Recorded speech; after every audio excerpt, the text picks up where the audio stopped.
தமிழ்நாட்டில் ஏற்பட்ட வெள்ள பாதிப்பு மற்றும் மேம்பாட்டு பணிகளுக்கு மத்திய அரசு எந்த நிதியையும் ஒதுக்கவில்லை என பொதுப்பணித்துறை அமைச்சர் ஏவா வேலு தெரிவித்துள்ளார். இது குறித்து வேலூரில் செய்தியாளர்களிடம் அவர் பேசியதை சூப்பர் பைட்ஸ் பகுதியில் தற்போது பார்க்கலாம்.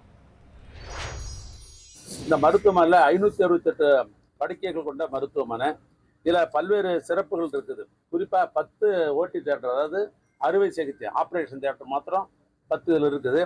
இதில் பிளாஸ்டிக் சர்ஜரி, அதுமாதிரி குழந்தைகள் பிரிவு, அவசர பிரிவு, அதே போன்று இதயவியல், நரம்பியல், சிறுநீரக கோளாறு, இது போன்ற சூப்பர் ஸ்பெஷாலிட்டி என்ற சொல்லுகிற அடிப்படையில் இந்த மருத்துவமனை இங்கே உருவாகி கொண்டிருக்கிறது.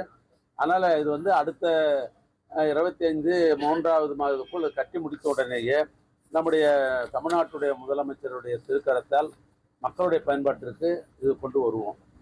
ஆகிய 4 மாவட்டங்களில் இது போன்ற வெள்ள சேதம் ஏற்பட்ட அடிப்படையில் 2த்துக்கு சேர்ந்து ஒன்றிய அரசாங்கத்திற்கு பலமுறை கடிதம் எழுதியும் வலியுறுத்தியும், இன்னும் சொல்ல போனால் நான் அங்கே இருந்த பொழுது நிதித்துறை அமைச்சர் நம்முடைய தமிழ்நாட்டை சேர்ந்தவரே வந்தாங்க நேரடியாக.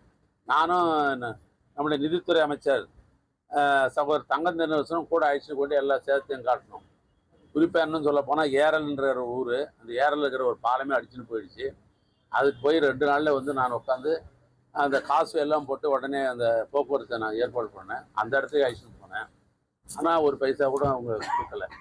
அதனால் மாநில அரசாங்க நிதியிலிருந்து ஏறத்தாழ 750 கோடி ரூபா முதலமைச்சர் அவர்கள் ஒதுக்கி கொடுத்து அந்த பணிகள்லாம் 80% பணிகள் நடைபெற்றிருக்கிறது. இன்னும் அந்த 2 மாதத்தில் 20% பணிகளும் நடந்து முடிஞ்சிடும். அப்பொழுது கும்பகோணம் பகுதியில் சாலைகள்லாம் பார்த்துட்டு தமிழ்நாடு நெடுஞ்சாலைத்துறை நம்பர் 1 சிறப்பாக இருக்குது. அவரே பேட்டி கொடுத்துட்டு போனார். நீங்கள்லாம் பார்த்துருப்பீங்க. நீங்கள் எங்களை பொறுத்தளவுக்கு தரமான சாலை போடுறோம், எல்லாம் செய்கிறோம். இப்போ 30ஆம் தேதி ஒரு ஆய்வுக் கூட்டத்துக்கு எல்லா மாநிலத்தையும் அழைச்சிருக்கிறாங்க. அந்த மாநில சார்பாக நான் இந்த தமிழ்நாட்டை பொறுத்தளவுக்கு முதலமைச்சருடைய அனுமதியோடு அந்த ஆய்வுக் கூட்டத்தில் கலந்து கொண்டு இருக்கிறேன். அப்பயும் தமிழ்நாட்டில் இருக்கிற இது போன்ற பிரச்சனைகள் எல்லாம் கடிதம் மூலமாக நேரடியாக மாண்புமிகு அமைச்சரிடத்தில் நான் வலியுறுத்துவேன்.